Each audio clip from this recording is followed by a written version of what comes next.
Come on.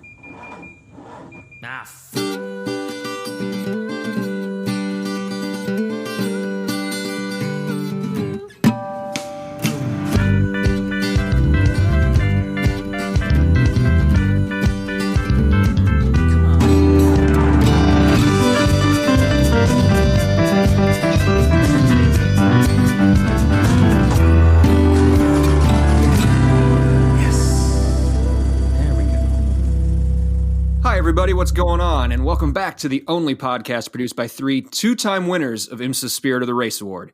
You're tuned into the Check Engine Podcast. We're hosted on Anchor.fm, and we're streamed worldwide on all the platforms that you use to listen to your favorite podcasts.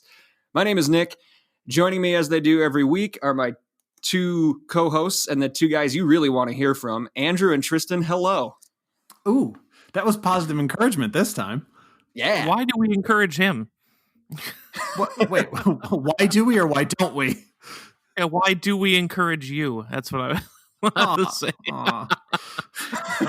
Never mind. No more negative encouragement. Only positive encouragement. He seemed to respond well. Well, between the two things, I'm now at an even keel. There you go. Keep his head the right size. That's right. What's up, guys? It's hard to come up with like different ways to introduce you guys every week. That was kind of off the cuff. So I'm just trying. I was just trying different new things. Sounds good. I like it. And also, it took him a minute to count to two. That's what. Yeah, my two co-hosts. Yeah. Wait, how many of you guys are out there? It's hard to tell. The crushing weight of quarantine is really starting to impact the entire world. So what's happening, guys? Nothing. I've been at home. What's up with you? Same thing. Changed my physical appearance a bit. My beard has now grown out to damn near Tristan levels. That is impressive. I can't do that, by the way. I can't grow a beard like that. And to top it all off, I went the opposite direction on the top of my head, and I've got a buzz now. So how'd you do it? Did you actually take did you buy like a wall, like head trimmer? Because I think I might have to do the same thing if I'm never going to be able to get a haircut again. I didn't go wall. I just used my existing one. I don't have like a head trimmer, but I have like a beard trimmer. So I just use that on my whole head. Oh, that sounds scary. I'm going full Tom Hanks in Castaway. Yeah? Yeah. Yep. Including painting the volleyball with your blood? No, I have a pet and other people here. I don't need to create companionship. However, the same level of grooming is happening. More showering, but same amount of trimming and clipping. Fair enough. You know the volleyball that played Wilson volleyball scene in Top Gun? What are we talking about today? I don't know, Andrew. What are we talking about today? Not a whole lot of anything. Apparently, anything but that, according to Andrew. Indeed, anything but that. I mean, we're kind of out to sea here, folks. What are we going to do? Continually report on the fact that there's still no racing. Well, spoiler alert. A little bit more on that next week, but this week I just wanted to continue to peel back the layers of Nick, and it's my goal to, by the time we come back, to have normal podcasts, to make him look as uncool as possible, but by his own hand. Should you've let me know what you're trying to do? Because now I'm prepped for it. It just makes it more of a fun challenge. Yeah, it's Machiavellian, right? If I let you know beforehand. It's all that more satisfying when you do it anyway. Yeah. That's true. You're calling your shot. Or something.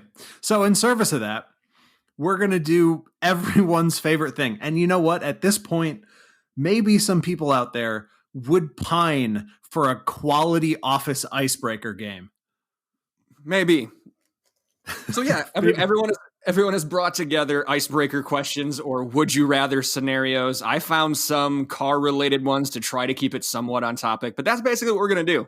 We're just going to be asking each other random questions. we'll see where it goes. Yeah, for sure. We'll see what kind of discussion we can get out of it. Before we do that, does anybody have any sort of news? Any pace laps? The one actual piece of true car news, well, one of the few that came out in the past week. Hyundai officially confirmed Veloster N double clutch transmission. TBD. I mean, it will probably come out in the next model year, which would probably be like for the 2021s. Yeah. And now I just want that car more than I did before.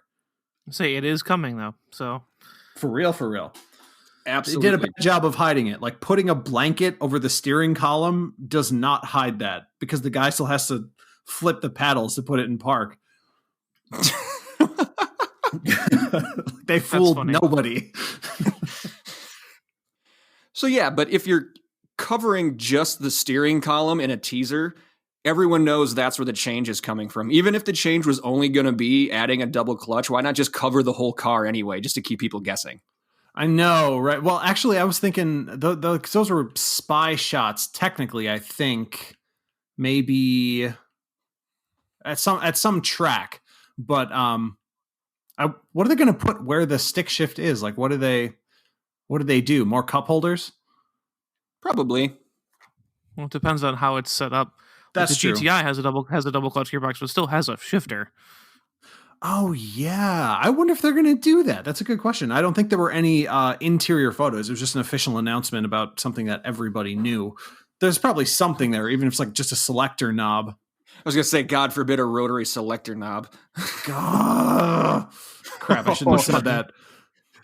Now you're going to have anxiety until you actually sit in one and find out for yourself. I'm seeing if I can find spy shots of the interior now.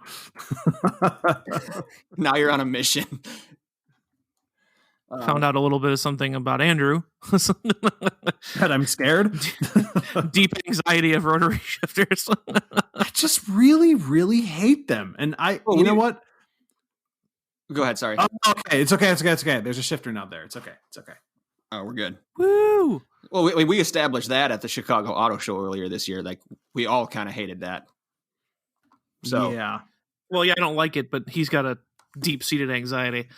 Because it just, it's not cool. Definitely not. So here's a question about this, actually. So this double clutch is basically an all new transmission. They've had the 7-speed DCT for a while, which is really nice. And it originally came out in like the rally spec Veloster and was trash. And then they worked on it, refined it, and made it good. And that's what's in my wife's car. But this is an 8-speed wet clutch. And I'm wondering if there's going to be problems with this, because I don't think Hyundai's ever made a transmission like this before. Yeah, I mean, that's always a possibility when you're verging into new technology. Yeah. I wonder why if it's something new, why wouldn't they put it on something a little more low key unless they're just that confident in it? That's a good point. Work out the bugs on something else, like a Kona or something like that, and then throw it into the Veloster N, which is essentially basically it's their flagship car. That's true, but way more people buy the Kona than the Veloster, and specifically the Veloster N.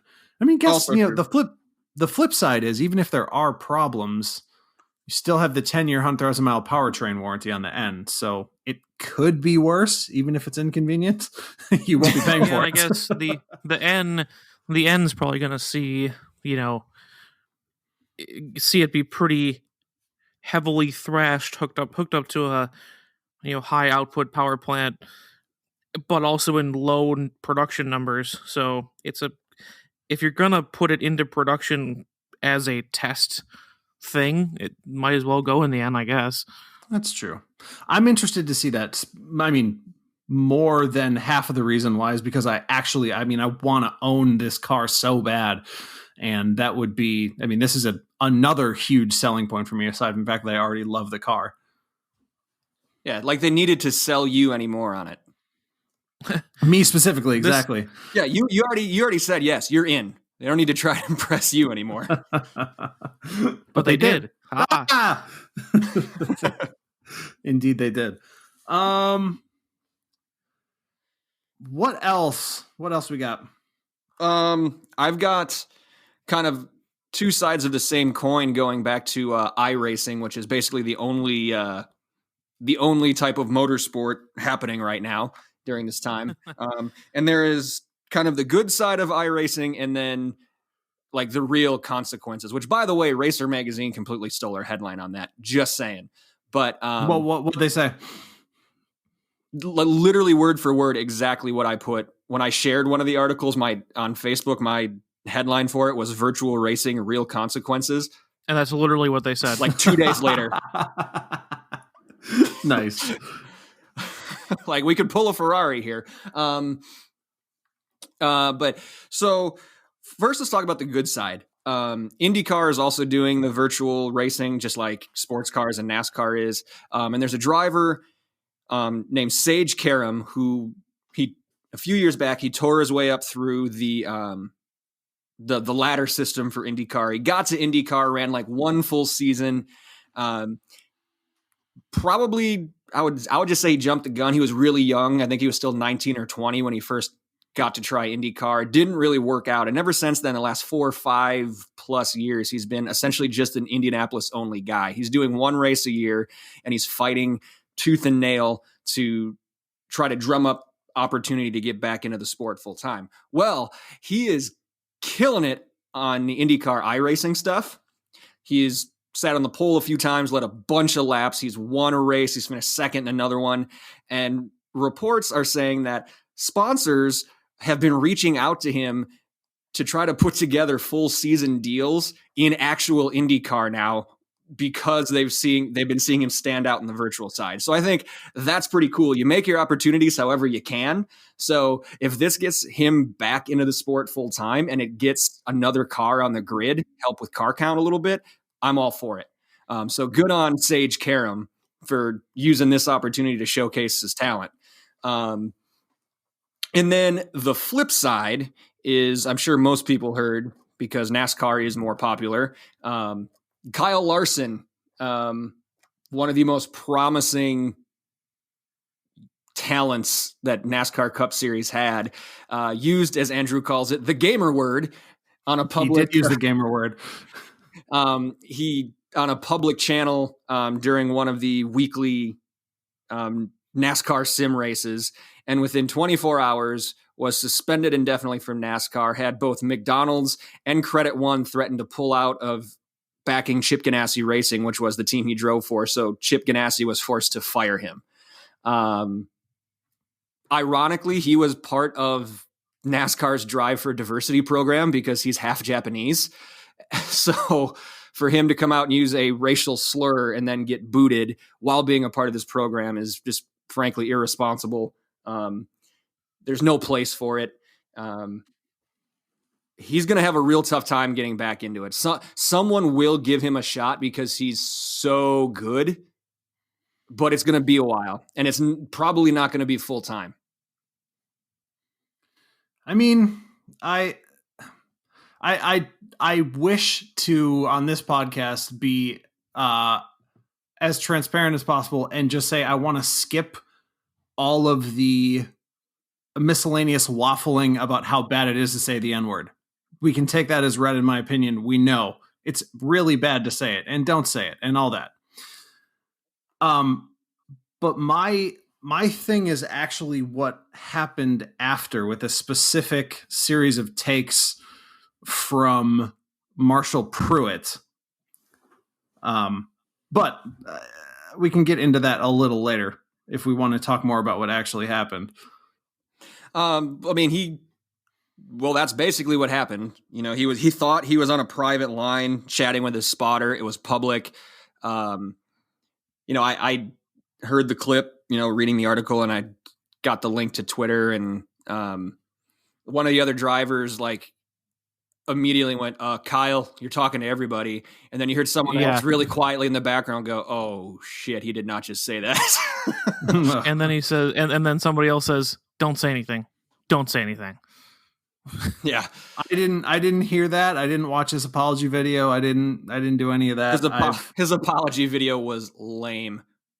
I mean, that's kind of where I am at with it. I mean, I've had a belly full of this. I've seen, listen, I come from the internet. I nuked every single social media account I held previous to the year like 2005, because there's just no hope for it. I know what the internet's like. And on the, from one sort of perverted slant on this, this kind of legitimizes iRacing as real racing or as real gaming, because just think of all of the internet personalities and streamers and the most streamed man in the world. PewDiePie did this in a match of plunk bat a couple years ago, said the N-word. And it's just like, that's why it's hard to talk about, because obviously we know it's bad, and obviously you shouldn't say it in any context, and I guess you have to take them all as seriously as the other, but obviously I can't speak for this community at all. I feel like this isn't going to impact the African American community too much. I think they're definitely stronger than to have this be like a big moment. You know what I mean? Yeah. Yeah, and I think Kyle Larson, he fell prey to the, greater internet dickwad theory, because he missed, a major portion of that being the anonymity. So, I guess, yeah, I never thought of it that way. So the greater internet fuckwad theory, as coined by Penny Arcade, is normal person plus anonymity equals total fuckwad. And large audience. Oh, right. Yeah. Sorry. Yeah. I forgot the other exponent, the variable. He's a guy plus a big audience, but he doesn't have total anonymity, and he fell prey to that despite that anyway. So, and not that if he had anonymity, that would excuse it, obviously. No, nothing excuses it. There's no scenario that would excuse it. And I feel like, because it's gaming, these guys are falling into the trap. They're not caring about it as much as they would their day job, actually racing the cars. Was it Rusty Wallace a week or two? Or wait, who was it who dropped out of a race like a week or two Bubba ago? Wallace, yeah. Bubba Wallace. And he got a sponsor dropped him because of that too, because they quote unquote don't support quitters. Well, that was fake. That part of it was fake, but he did. I mean, there was some quote unquote real impact. The whole sponsor thing was obviously drummed up in my view, but anyway, something did actually happen. But the point I'm trying to get at, like, I've been fortunate enough, like at some bigger karting events that I've attended, run into some professional race drivers from NASCAR, IndyCar. And when they get into like a kart racing setting, or probably gaming, when there's not grandstands full of people and network TV, like they can let loose a little bit. They're not wearing their sponsor shirts all the time. And I'm pretty sure like that's kind of what the trap he was falling into here. Like thinking, hey, it's a private chat, when it wasn't. He was still on public, but like no one's going to hear this. Like but he's got to realize, in his position, representing the frankly multi-billion-dollar corporations that choose to stand behind him, he's like, there are no days off in this kind of situation. Like there's just not. You have to know that, you have to realize that, and carry yourself accordingly. Yeah, right. I mean, obviously no one but Kyle Larson can take responsibility for what he said, and there's no reasoning with it outside of that.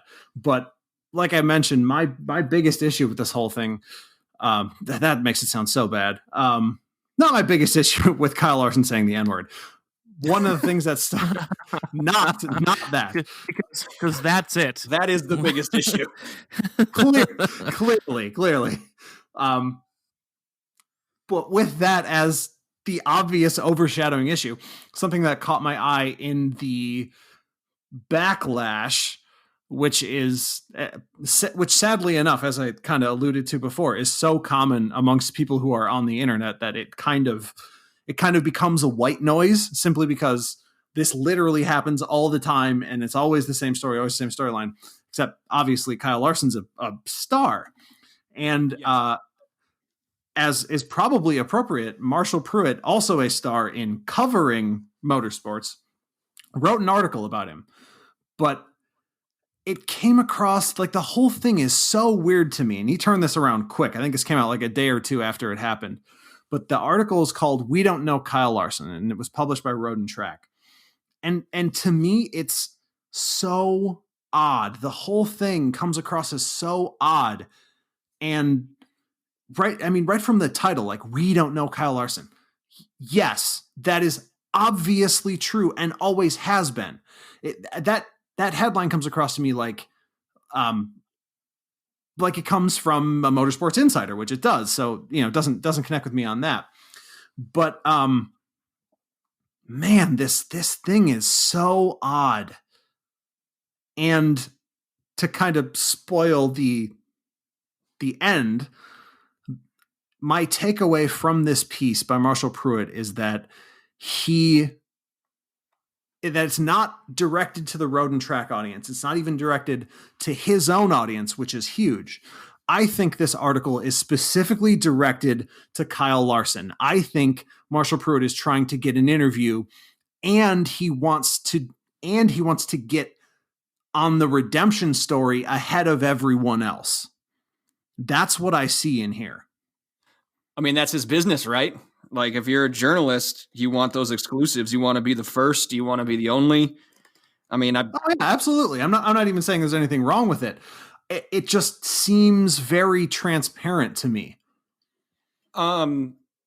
We were just talking about this off air too, and like the biggest thing, my biggest takeaway or non-takeaway from that article is I read the entire thing and I got to the end and I said, and my first thought was, so what? Like, I didn't understand like where his point or where his stance was. And this is like, Marshall Pruitt is one of my two favorite motorsports or car journalists. Like, I've been reading his stuff and listening to his podcast for years. And this is like the first one that I really at least remember like disliking immediately. It's just weird. Yeah, there's something I used the word nasty in our talks before that, and I think that maybe there's a portion of that that is true to me. Maybe it's it's the fact that Pruitt kind of starts with his childhood, and then he goes into Kyle's childhood, and there's this like, connect with me, Kyle, kind of urgency at the beginning. But then he kicks off with this line, like right after the first section. A native of Elk Grove, California, Larson is living proof that ignorance can flow from states that lean left as well as right. And it sounds so bizarre and disconnected to me. Like, it seems, who is this line for? Who are you pitching this to? Not the audience. The audience knows. Not Kyle Larson. Kyle Larson knows. It's just a transitive sentence, or it's just like, in conclusion, like, is it that kind of thing? Like, filling space? It just, then to go with that and follow it up with some of the other stuff that he has in here that just, it doesn't match up. It doesn't match up to me.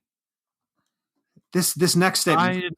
I didn't read it. So well, I know. So there's that line. There's that line about ignorance can come from the left as well as the right.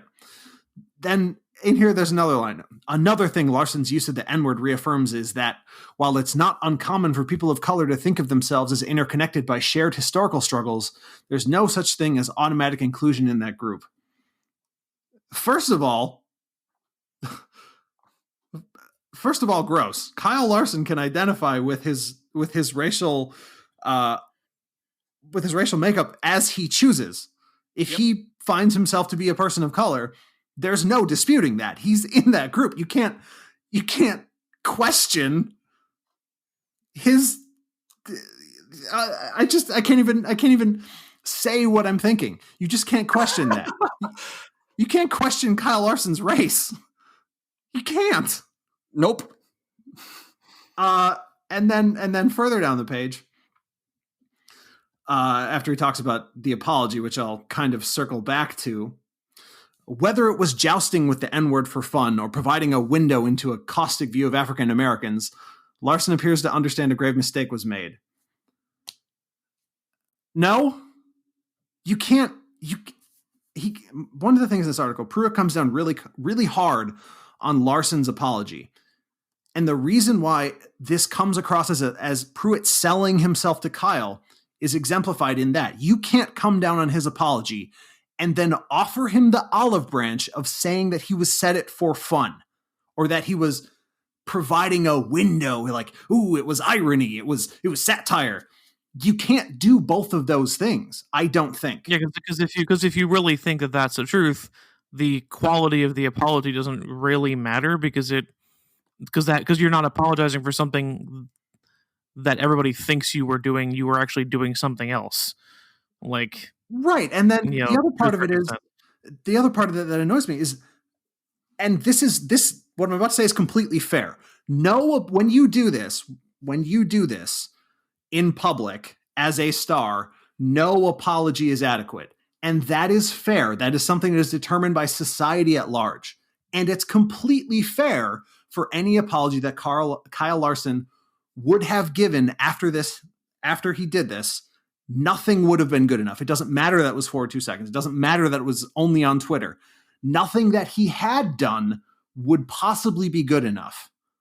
But don't come down on his apology in a way that makes it seem like he could have done anything else, because he couldn't. And I think Kyle Larson understands that. Yeah, I don't know. It's just a crap situation all around. Yeah. Like, there's a lot of really good momentum. Like I just mentioned, the Sage Karam thing with this, and then something like this has to pop out. Like, yeah, it's just like, and I get it. Yeah, really? We couldn't make it a couple of months. I would encourage people to go read this article if to only kind of see how this discussion is sort of taking place. And again, there's probably no bigger voice in all of motorsports coverage than Marshall Pruitt. I mean, he has his own podcast. He covers sports car racing primarily. And then for him to kind of jump lanes to do this was a little odd, but we're in weird times. But this would be, in my view, a leading voice in motorsports, sort of wanting to have all of the ways simultaneously. And I just, it doesn't sit right with me. Well, folks, you can read the article for yourself and let us know what you think of it. So it's, the title of the article is We Don't Know Kyle Larson. It is published through Road and Track magazine. You can look it up on their website. And you guys have anything else, or do you want to eliminate be done with the serious stuff and get into some fun, crazy, random questions? I actually forgot. There's 2 more pieces of news, true car news. Okay. One is about Cadillac, who are, I don't think they're putting these out. They made a Cadillac CT4V and CT5V Blackwing editions. The difference is they have manuals. Does anybody care? No. Okay, me neither. There's a bigger one too. There's a bigger one that I'm going to save about Mazda and their. Let's just get into the main topic. All right, so we got through all the serious stuff. Andrew's tabling a news story because we want to get to the fun stuff here. So after the break, we're going to start doing some party game style questions and icebreakers. But first, a word from our sponsor. All right, we're back, everybody, and we're about to get into tonight's main topic, which is icebreakers and fun party game questions, because we're basically out of news to talk about. But before we get into that, we'd like to remind you how to get a hold of us if you feel so inclined. First, we have our very own website. It is checkenginepodcast.com. And associated with that, there is an email address. It is inbox@checkenginepodcast.com. So get a hold of us there. We're also on social media. You can find us on Facebook if you search Check Engine Podcast. Andrew, where are we on the Twitters? At Check Engine Pod. And Tristan, we are also on Instagram. Where can folks find us there? Also at Check Engine Pod. So folks, be sure to like, follow, share, post, DM. Just reach out how and when you can. You can ask us questions to answer on the air. You can let us know what topics you like, what you don't, what you want to hear more of. Give us episode ideas, because sometimes we struggle with that. We're human, so sometimes we don't have good ideas. So we'll take yours. So thanks in advance for all of that. But now to get back to the show, Andrew, how do you want to set this party game style thing up? Well, I mean, there's no setup, but here's a question that I've been asking myself for some time because, well, like I mentioned, my wife and I go for walks pretty much every day. And on our route, there is the saddest vehicle to ever happen upon the world, or the saddest kind of vehicle. It is a short bed, short cab, 4x2 pickup truck. Mm. And so here's my question. Well, yeah. Well, here's my question to both of you. The first would you rather, let's call it that.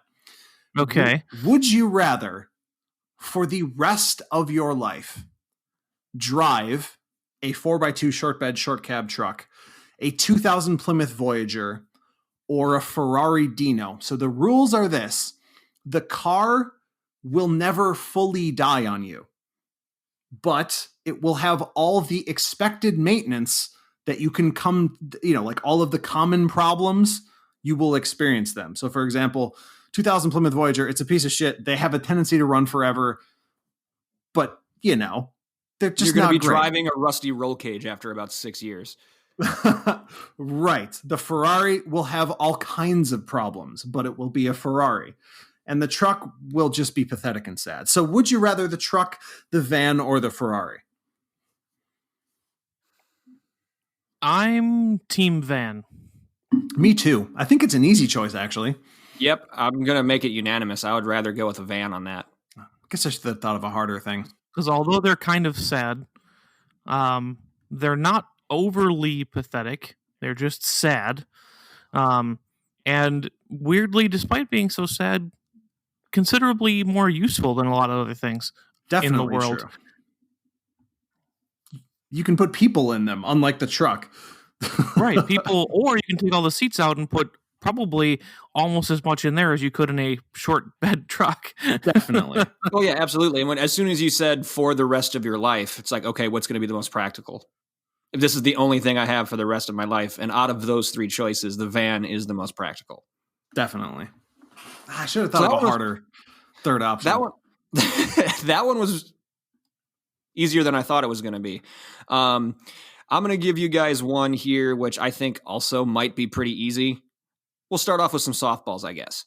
So, Andrew and Tristan, would you rather have a car that drives amazing but looks horrible, or a car that drives horribly but looks amazing? Is this another question about Ferraris? I do not have a Ferrari in my mind when this question comes up. Do you have any? Do you have an example of a car that looks great but is horrible to drive, like Plymouth Prowler?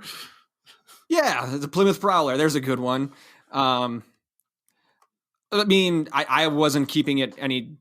I'm not thinking of any sort of like this or that brand. Like, I'll answer this question saying the idea in general.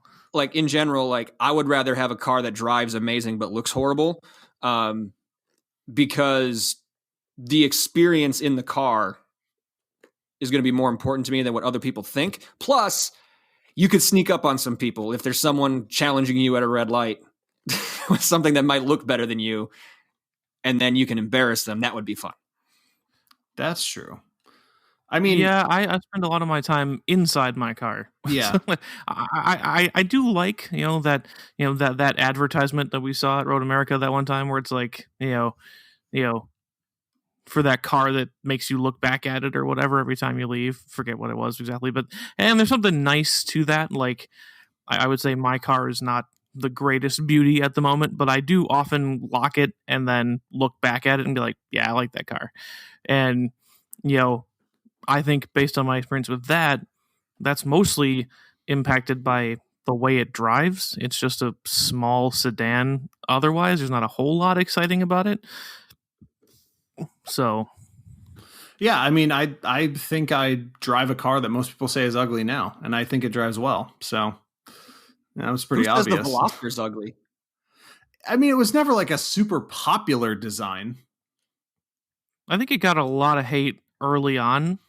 That's true. But I think it's more accepted now. Well, also, and that was Hyundai's fault because they came out saying they styled it after a backwards hat. That was like in the actual launch materials for the original Veloster, and that's super corny. You can't do that. Yeah, that's not going to go over very well to anybody. Things you can't do. Didn't you learn anything from Scion? You can't appeal to that crowd, right? And have a successful brand. But they came out of it on the other side just fine, did Hyundai. So we're all saying the car that looks bad but drives well. For sure. Yeah. Tristan, you got a question? Yes, I do. And this is entirely a goofy one. But I was so struck while I was looking for questions. I also tried to keep it car related as well. But we had 2 in a row. I'll throw out some silly here. Would you rather be an elephant-sized rodent or a rodent-sized elephant? Oh, rodent-sized elephant. Way cuter. That's a really good point. I'm taking that answer. Yeah. Okay, it's cuter, and you can value cute, but think about how terrifying like a rat the size of an elephant would be. Think of the teeth on that thing. Like you would rule the animal kingdom as an elephant-sized rodent. No, you wouldn't, because you'd be shot by humans immediately and put in a museum. Yeah, no animal kingdom. It's different. No one's going to. You wouldn't make it to the animal kingdom. You'd be shot. No one's going to shoot a mouse-sized elephant.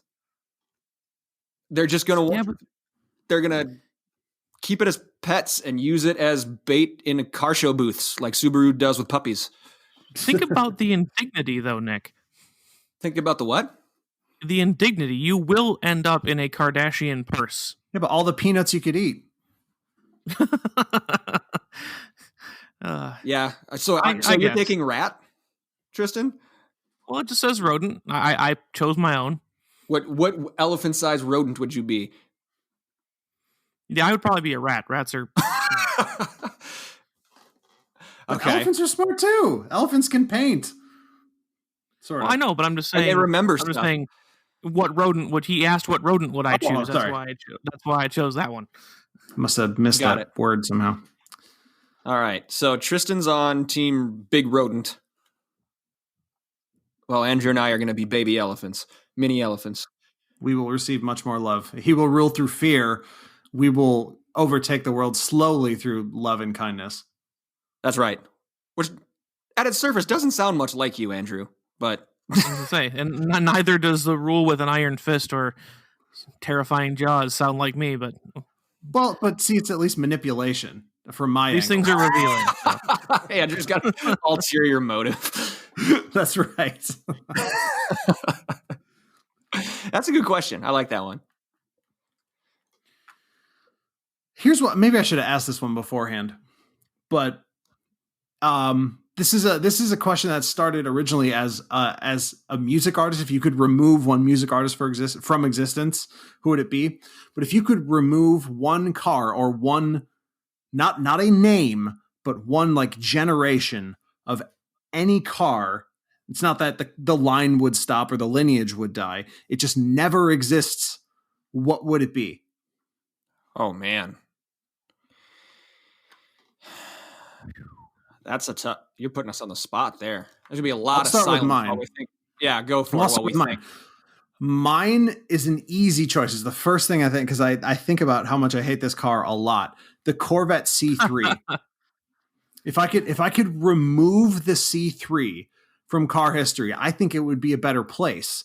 It's ugly. It was shitty, and I think it set an expectation of almost malaise, because by the time we go from the C2 to the C4, what we hear about the C4 is it's not that bad that it has an automatic transmission.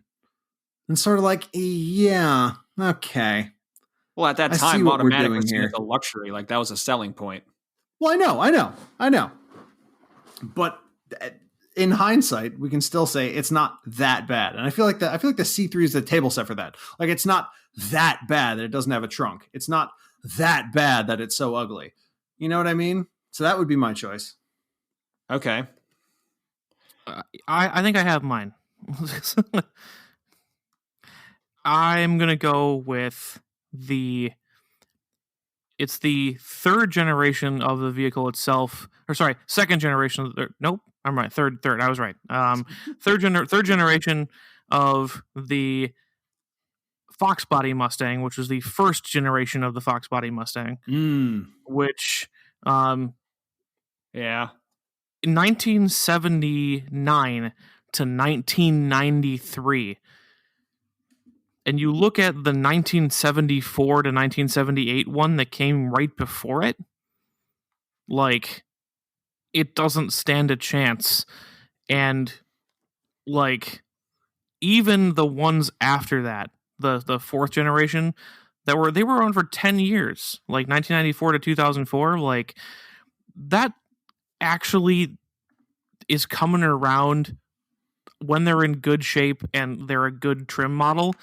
I can actually still appreciate those. Mm-hmm.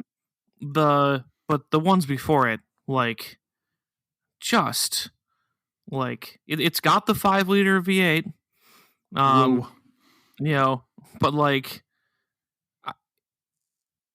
so many people weirdly drag race those, and maybe that's also why I hate them. Yeah, like, it's just funny though. Yeah. It's just funny because yes, it's kind of the same thing as the Corvette, really. Because if you look at that 5-liter engine cranking out a mighty 220 horsepower, right? Exactly. Yep, 2.5 times as much as the displacement of my car. Yeah, and that's all they could get out of it was nothing. Absolutely, delete this, Ford. Yeah, like, basically, I also have the feeling that Ford wishes that this didn't exist. I think too, because people really like this. Like, the people who like this car really like this car, and I think they're annoyed. Yeah, because it doesn't often show up in, like, anniversary family photos and stuff like that. Like, you never see them comparing it to later generations or the one before. Mm-hmm. Like, it's just kind of left out, and I think Ford wants to forget it, and I want to forget it. I would delete that. That's a good answer. Andrew, as the one who asked the question initially, I'm going to let you kind of be commissioner or judge and jury on this one to see if you'll let this answer stand or be allowed. Because I'm sure if I had more time to think about this, or I could have come prepared, I would think of a better answer than this. But off the top of my head, my answer is not only a generation, but I think the generation is also the model, like the single model. I would eliminate the Ferrari F50. Just because it was such a horrific follow-up to the greatness that was the F40. That's a good answer. But let's just leave it as the F40 and not try to make it better. But people like that car too, which is so weird to me. Well, they're dumb. So, well, no. Have you noticed that? Well, it's something I've noticed on Twitter recently. Like, I guess we've reached, whatever arbitrary deadline it is for people to rose tinted glasses everything from that time period. So it's like, oh, remember the F50? And it's like, yes, I do. And I don't want to. Yeah. Go away. Yeah, I don't want to remember the F50. So that's the one I would erase from everybody's memory and be Definitely. The Ferrari F50. All right. This is my question now. So let's do this one. So imagine yourself sitting in a traffic jam. What is more annoying to hear? a single long honk or a lot of short consecutive honks? I don't think, in my opinion, I don't think it makes a difference. I guess I don't really pay attention to that. I usually have my music pretty loud when I'm in my car or podcast, as the case may be. Sure.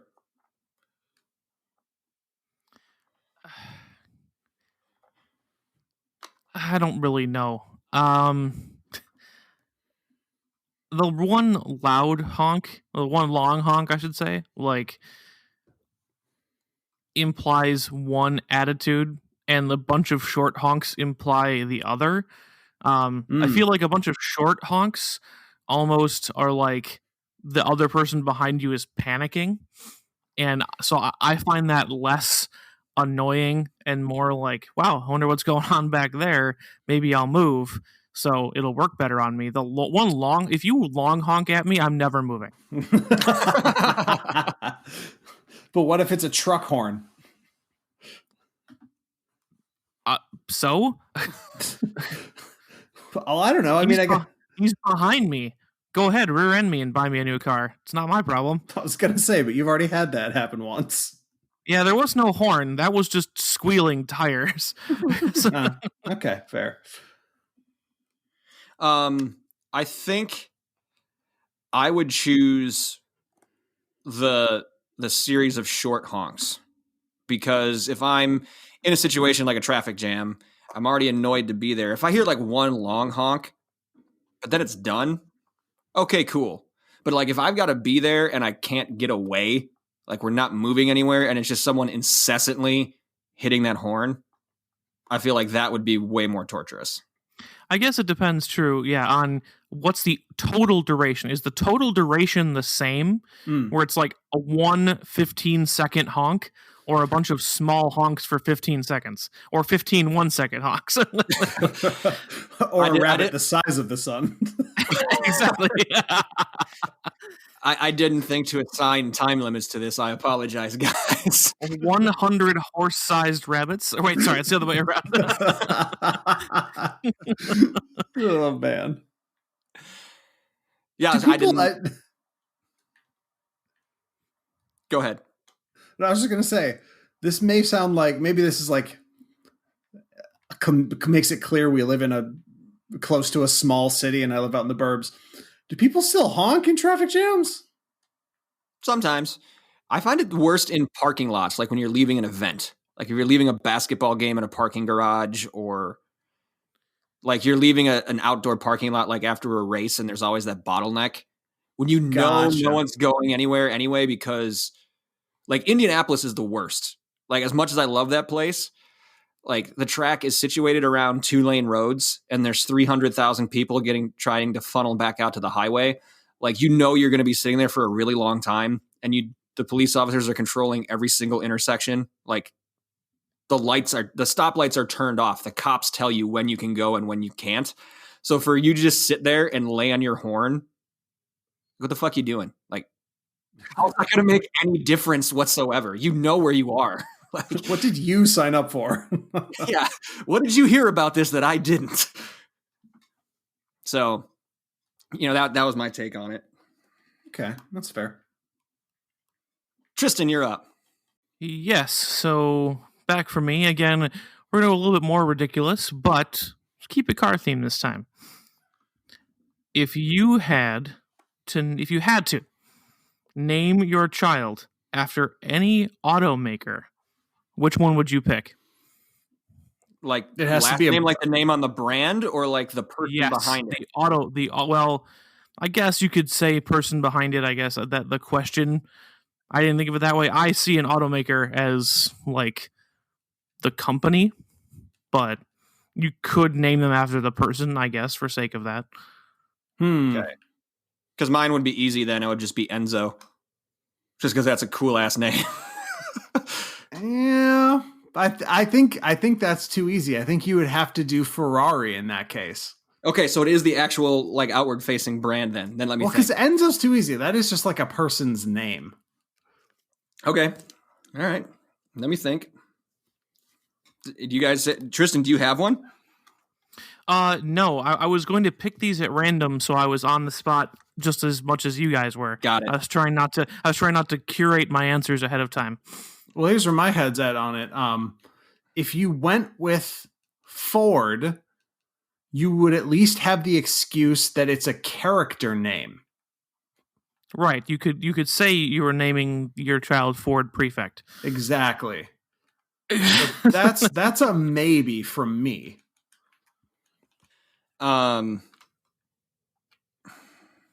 What about as much as, or actually as little as we talk about this brand, and as much as we don't like it, when it comes down to just a human name, Lincoln? Lincoln's valid. Yeah. Because that is like an actual person's name as well. Yeah, I think part of it would hopefully be you have to know that your child is living with that name, so I wouldn't name my child after that particular car maker, even though it sounds good. Yeah, but the general public then wouldn't know that it necessarily came because of the car maker. That could be my little secret. Like I had to do this because but then only you know your shame, Nick. Yes, exactly. and as a father, I wouldn't want to pass that down to my child. You know what? I think Tristan told me I had to do it, so I'm just going to say Lincoln because it could be passed off in society. I would do Porsche if it was a girl, though, because Porsche's a cool name, and that's another one you can get away with a little bit. Yeah, as is Mercedes. Yep. Oh yes. Well, that's probably the answer. That's the easy one. But they are destined to be a stripper. Wow. Hopefully nobody's named that out here. Also, no shame in being a stripper. Get money. It is really good money. Tristan, what about you? So, I was trying to find something offbeat in my head, like just scrolling through. TBR. Right? I have this. I was thinking about, what could you make as initials for some of these? Can I change my answer? Go, Tristan, but I'm going to change my answer when you're done. But there's always, in the same vein as Nick's, do we like the car manufacturer is beside the point. Would it be a good name though? Morgan. Yep. That crossed my mind. It's so easy.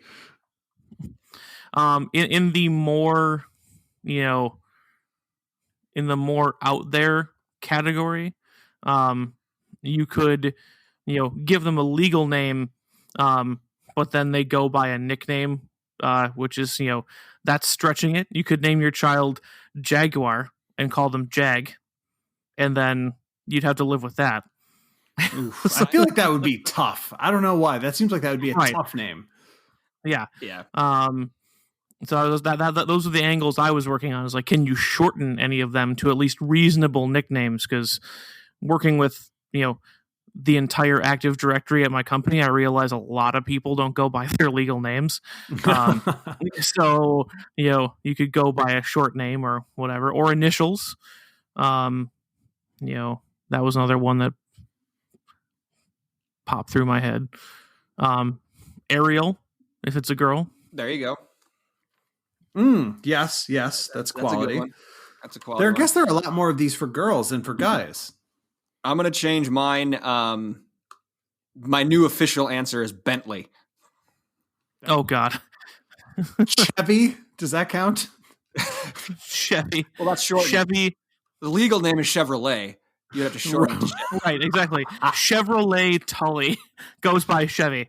Chevrolet, just like Chevy Chase. Chevy Chase.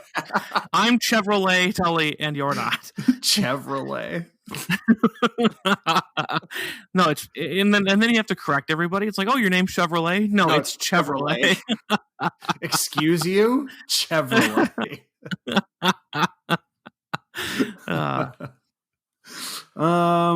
Okay. Here's one that I think is quite interesting just because of the possibilities.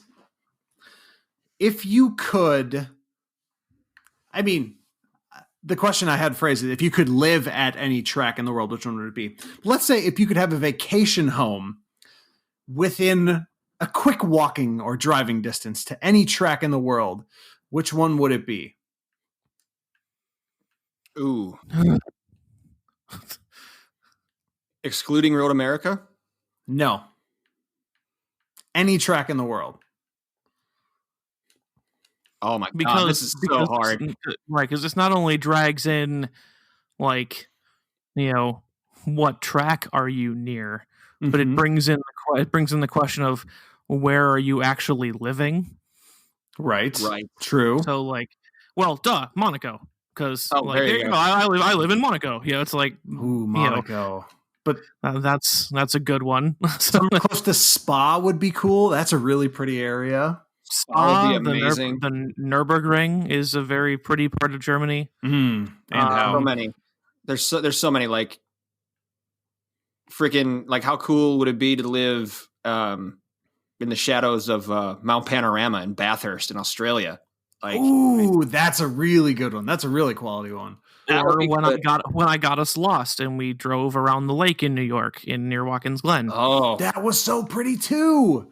Ooh, that's going to be my answer, actually. Something in the Finger Lakes. Watkins Glen. It's too pretty. After just complaining about it earlier in this episode, like living close to Indianapolis, so I wouldn't have to deal with the traffic. Okay, well, that's fair. Purely utilitarian answer from Nick. I mean, living close to Le Mans, but then you'd have to live in France. I'm going Nürburgring. I'm going to say Bathurst. Sounds good. Well, that way we can all visit each other and we have wildly different locations. Oh, yeah. And you said vacation amazing home. Ones. So my vacation home will be Bathurst. Right. And my actual home will be at Road America. We're all from Wisconsin. We know people borrow each other's cabins. Right. Yeah, exactly. We're all spread out. We can share. Good question. Really good question. Well, thanks. All right, guys. So if you had to, you're not resigned to a single manufacturer, you're not resigned to a single car, but rest of your life, you could only drive cars from a certain country, like headquartered in a certain country. So which country would you choose to drive your cars from? Well, Japan? we all know my answer, so we're done. That's true. You would obviously pick Germany. I mean, Japan seems like it would be a good answer. Japan would be a popular answer. Very versatile. Yeah, not a fun answer. But not a fun answer. I was going to go. Neither is mine, but I was going to go with Germany also. No one went Italy, huh? No. Unless you want a Ferrari, then everything. What you're driving an Italian car? What are you doing? Yeah, Lamborghini. Exactly. Lamborghini's headquartered in Germany. I can have one of those too if I live in Germany. Right? If I'm buying cars from Germany. They're owned by Volkswagen. I think their facility is still in Italy. Right, but headquarters building is in Wolfsburg, just like everybody else. I did not know that. Is that true? Well, I'm saying of the parent company when you go up the chain. Well, yeah, I think. Okay. Well, I guess Tristan's deep thoughts. I wasn't going there. Like Lamborghini is an Italian car. Like, it's an Italian company. It's owned by a German company, but it's funnier if it's not.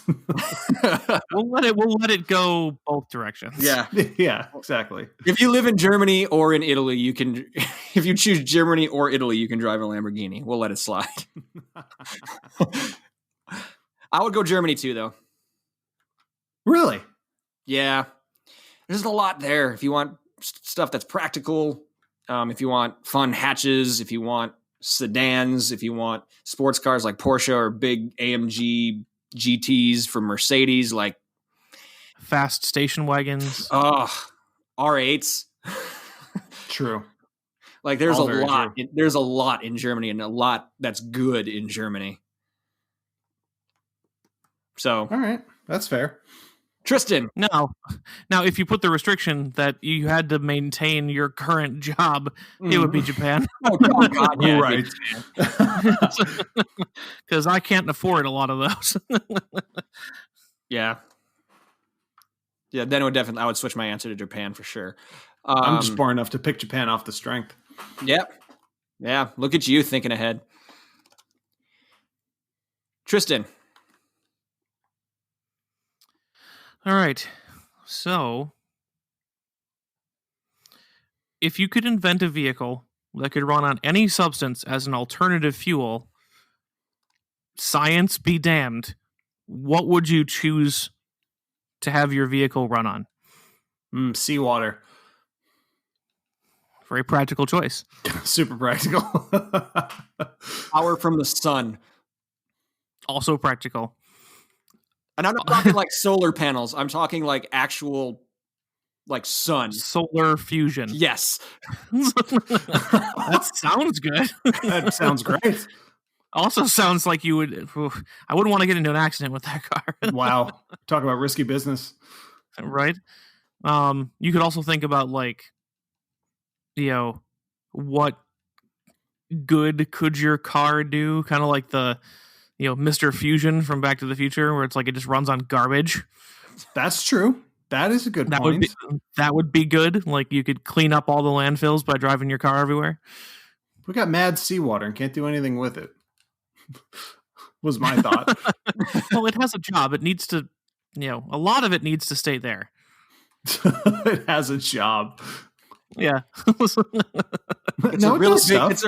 a really big house for a lot of life. We can't. Right. Well, I suppose. But I mean, it wouldn't be a huge thing. It'd be like someone using like that bathroom off your kitchen, Andrew, as like the engine for their car. But you wouldn't get to use it. It would be inconvenient. I guess. But maybe fish should grow some legs if they want to say. Huh? How about that? Evolution. That's right. Maybe evolve faster. He's just exerting evolutionary pressure on fish, that's all. I want to see what happens.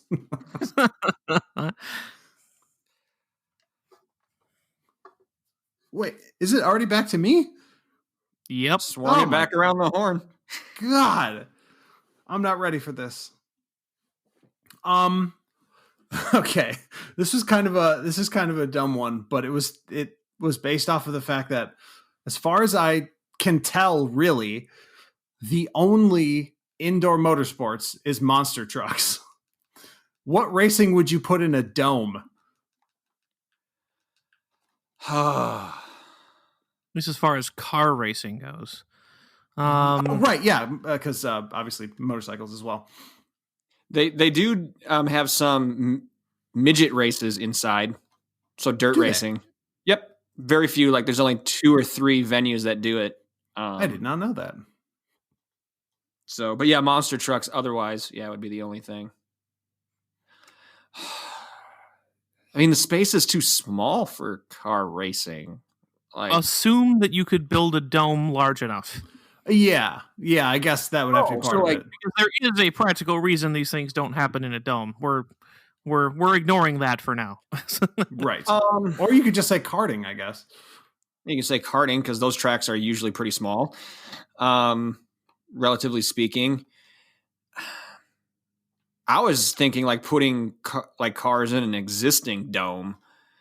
And you guys familiar with they call them legends? They're like those little mini race cars that look like they're like 1930s roadsters. No, I don't know about that at all. Just do a quick Google search for Legends Racing here and just pull up a couple images so you guys know what I'm talking about. Like they're small enough where they make the quarter mile up at Slinger here near our homes look like Talladega. Like it's really funny. That's cool. So I would bring those indoors. Okay. Because they would actually fit indoors, like in an actual like normal sized dome. Like, could you imagine them like ripping around like the new Falcons Stadium in Atlanta? Sure. Okay, I can see that. My first thought is how could you build some kind of structure or series of structures to bring like open wheel Formula E indoors? So it's like super tight corners racing, And I mean, theoretically, that would sort of play to the strength of the car, right? Because it's not all just big, long straightaways. Mm-hmm. Would that make it interesting? That's a really good idea. That's a really good idea. Like, I never thought of that. You have 100% visibility. In the deep thoughts department too, we talk about like the Formula E often is taking, like, the whole point is it's taking place in like city centers. Right. Imagine building stuff kind of like they have like in Vegas, where they've got, covers over the streets. I know those are mostly, by foot, but they could be by foot the rest of the time. But imagine building an outdoor circuit that, when it's not in use, is still covered, but is a public space of some kind. Not a dome, but like a big covered circuit, like a giant awning over the entire circuit route. Yeah, like a the like Tokyo Disneyland. It's a very small section of it, but all the way from their front gate to like where it opens up in the plaza in front of the castle. Instead of big open Main Street USA, it's got like a roof over the top of the whole thing. And imagine that as a racetrack when people aren't on it, or when they are. That could be exciting, but or when they are. We're not picky. No. That would be cool. That'd be very cool. I like that. A little bit out of the scope of the original question, but I took that idea from Andrew's Formula E idea, and then city centers hopped to mind. So yes, I like that. The Formula E one is a really good idea. I don't know why I didn't think of that. Zero emissions. Duh. Yeah. And zero emissions and all go. Yes. All start, I should say. All start. What about autocross? Oh, yeah. Yeah. Do they ever do that with monster trucks? And do they really not ever do that with monster trucks and indoor motorcycle racing? I've never seen it. I mean, that just seems like a wasted opportunity, honestly. Yeah. I guess I just assumed that they did that. All right, well, whatever, guys. Leave that money on the table, I guess.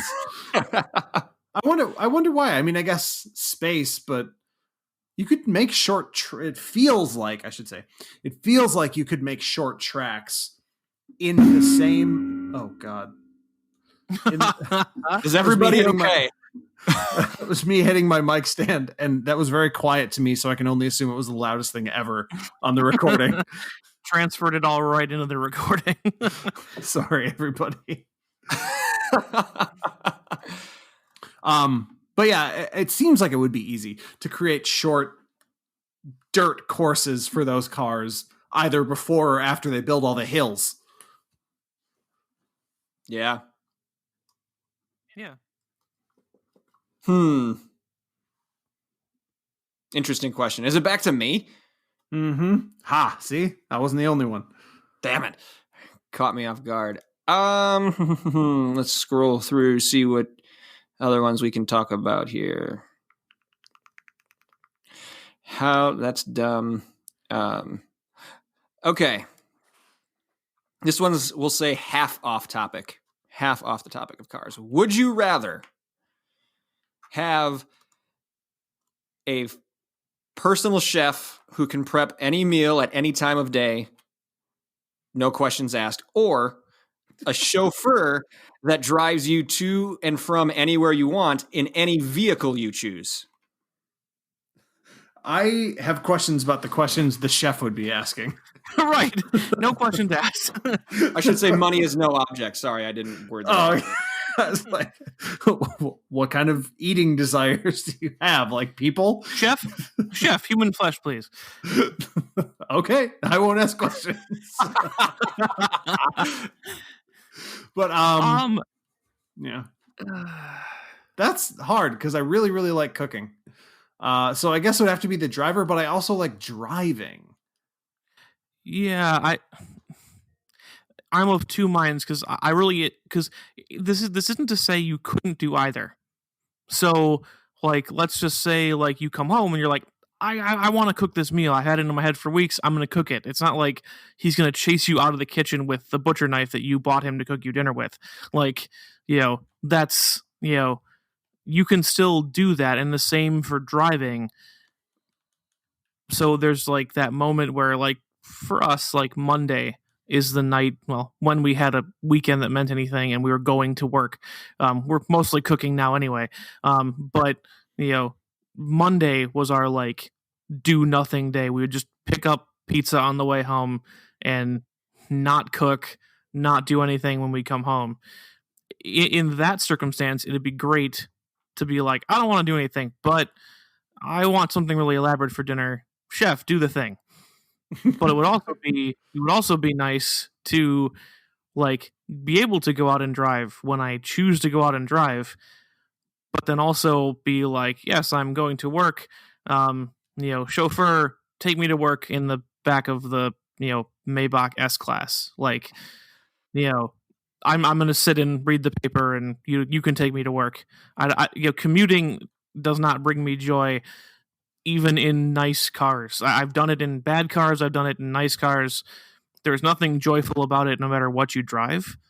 So being able to offload that experience onto somebody else would be nice. Well, here's the question that I don't think we've fully addressed yet.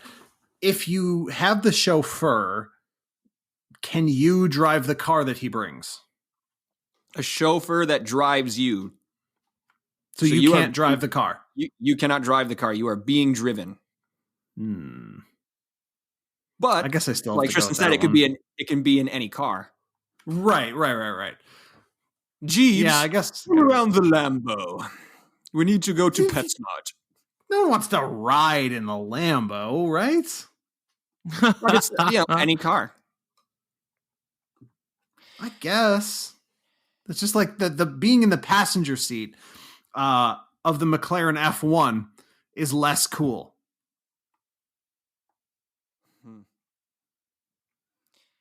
Yeah, this is a really tough one. At its surface, I thought it would be rather easy for me, and I would just pick the chauffeur. Yeah, I'm just going to go with the chauffeur because I'm not a great cook anyway.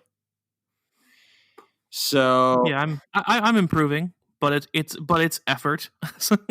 Yeah, there are some times when it would be nice to just have someone cook me something, but that's actually a good way to look at it, Tristan. I like that theory. I don't see driving as effort, so I'm going to take the chef. I was going to finish that sentence with the fact that when this is all over, if this is all over, if we still have work to go to, Jesus, I really do hate commuting a lot. So I've done it a very long distance for a long time, and it makes me very tired. That's true. Your commute, I mean, at even points this year, has been large enough to be noticeable on a map zoomed out as far as the U.S. Yeah, basically one of my commutes was you could zoom out to U.S. scale, and I would cover about 2/3 of the distance between Milwaukee and Madison. You could see it across the state of Wisconsin from United States scale. I know. I was thinking about that the other day. I was like, wow. At or sometimes above highway speeds, it's an hour. It's just yeah. So tough stuff. Yeah, I would take being chauffeured. I really do. I really do think that would be my choice. Fair enough. Your question, Tristan. Oh, what was that? Well, I was just going to say, we've actually eaten up more time with this than I thought. So we go have Tristan go for one last round, or should we finish here? Because we've already got an hour plus on the clock. We can do. I'll do my last one because I think I'm the last one in the rotation. True. We can always come back to this. Yeah, then we can wrap it up. Yeah, let's do that. This was fun. I had fun. Yeah, that was great. Anyways, go, Tristan. All right. So, if you had a race car, who would you want to sponsor you? What logos would you like on the car because they look cool? What companies do you like because of their business practices? Whatever. Who would you want to be associated with and sponsored by? That's aside from like the main brand. Yeah, obviously you're gonna have the sticker for IMSA or whatever on there. Who's actually paying for your ride? Ooh. That's Man, tough. this is really tough. Trying to think of companies that I support that I would like to. Yeah, same thing. What the rule that I always went with when I was doing grid liveries, which used obviously like real companies, which is actually kind of forward thinking for that game.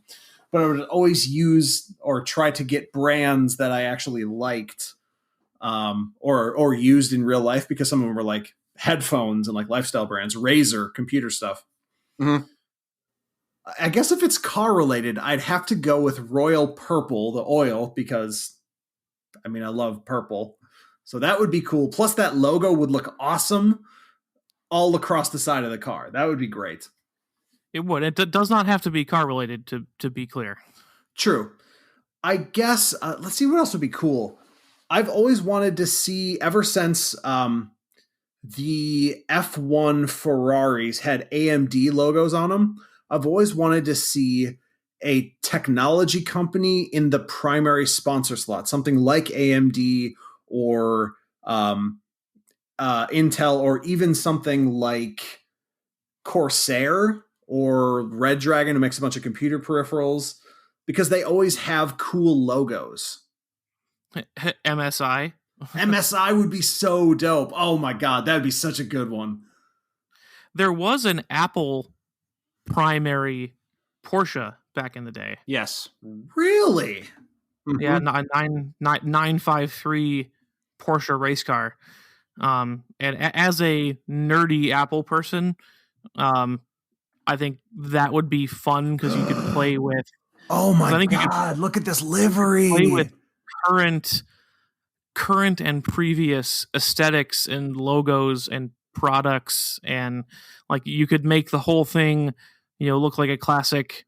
Look like a Mac classic. You could dress it up to look like like an iMac. You could use the graphite color scheme from the early 2000s. You could, have a rose gold car with an Apple logo on the hood if you wanted to. Oh my God, that'd be so tight. That would be. Really I think there's a lot of options there. So that was one of my picks. Possibly obvious, but maybe not for the reason you think. Just because I like it, I think it actually could be fun aesthetically. So have I never seen this logo before, or this Porsche before? This livery.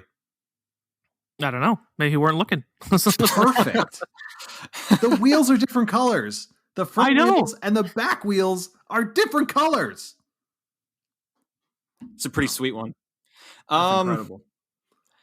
Man, I'm just trying to think of brands that I support already. I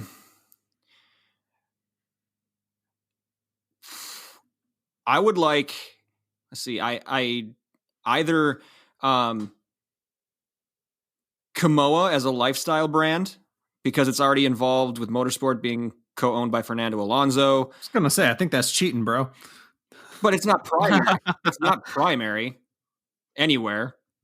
Like, he wears the sunglasses and there's a sticker on the rear wing of his F1 car. It's not on the side pod. The livery is not based on that brand. All right. Jesus. I would that, or I've owned a lot of pairs of Spy sunglasses, and I like their branding. It's kind of minimalist, but it's also orange, which is in tune with our podcast. So it'd be easy to throw our sticker on there as like an associate as well. So Spy sunglasses would be a good one. Okay. Let's see, what else? Maybe we can get some more money out of Steve Welk and we can have Styled Aesthetic sponsor the car. Sure, I like that. Definitely. Steve, where are you at? Man, that's a really good question. Yeah, let's go with Spy. I think a spy car would look really cool because you could, with orange as the primary color, you could go gray, you can go white, you can go black, you can go a few different directions on how the overall look of the car is actually going to be. Fair. So that'll be my choice. That's a good one. That was a really good question. It was good. The craziest part about it is that there are no posters of the Apple computer Porsche. I know, and it's not like it was a nobody racing it either. I think it was a Bobby Rahal car. What the hell? He was actually driving it. So that's the second missed opportunity that we found this episode. Right? I'm mad. I need to have a picture of this. Anyways, they say you always want to end in a high note, and Tristan just gave us a really awesome question, so we figured that'll be a good stopping point. So thanks for sticking with us today, everybody. We appreciate you listening, but we don't want you just to listen. We want to interact with you. We already mentioned how to find us online. Send us your best car-related would you rather questions. Let's get one another deep thinking here on these. It'll be fun. When you're done doing that, be sure to leave us a review somewhere, preferably a good one, or on any of those platforms where you listen to your podcast at. Just go ahead and hit that subscribe button for us real quick once. It's free. You'll get notified of any new content that we put out. And during this time, like we've said the past few weeks, you've got nothing better to do. So what's the harm in that? If you're really into what we're doing and you would like to support us monetarily, thank you in advance. You have two options to do so. You can go to patreon.com/checkenginepodcast or at our homepage on Anchor, which is anchor.fm/checkenginepodcast. You can find a support button right near the top of the page. You can just click there to get started. Every cent we get from that is put right back into this podcast and making it a better experience for you. None of it goes into our pockets. So again, thank you for that in advance. Who or what are we thanking, guys, before we sign off? I'm thanking this fucking Apple computer Porsche livery. This is the best shit I've ever seen in my whole actual life. And I'm on eBay right now. Fair enough. Tristan? I'm going to thank and curse the existence of wood pellet smokers, because now I have yet another thing that's going to take up my entire time every weekend now. I thought I was free when I was done with school to go do the things I enjoy. And that's true, but it's going to become only one thing now. So it's pretty great, but also curse you, Green Mountain Grills. Curse you. I would like to thank my neighbors and everyone living in my condo community for being so nice and considerate and generally making this a safe place. There's been a couple of times when I have grilled already this year when the weather was nice, and then leave the grill out, leave it open to cool, do whatever, come back inside, eat, do whatever you need to do the rest of the night, and then completely forget that the grill was there. So Not only has my grill been out in front of my home, but my garage door has also been wide open overnight. And you never really have to worry, knock on wood, about any burglary or theft around here. So, all right, note to self: Nick's Grill is available. Free grill. So, thanks to everyone here in the Harbor Park condo complex for being. Don't tell people where you live, Nick. They're going to come and steal your grill. For being stand-up citizens. I've learned my lesson. Don't worry, it's not going to happen again. So thanks to my neighbors for being stand-up citizens, and thanks to all of you, most importantly, for your continued support. We love to hear from you. We love recording this for you, and we cannot wait to talk to you again. But until then, stay safe, wash your hands, take care.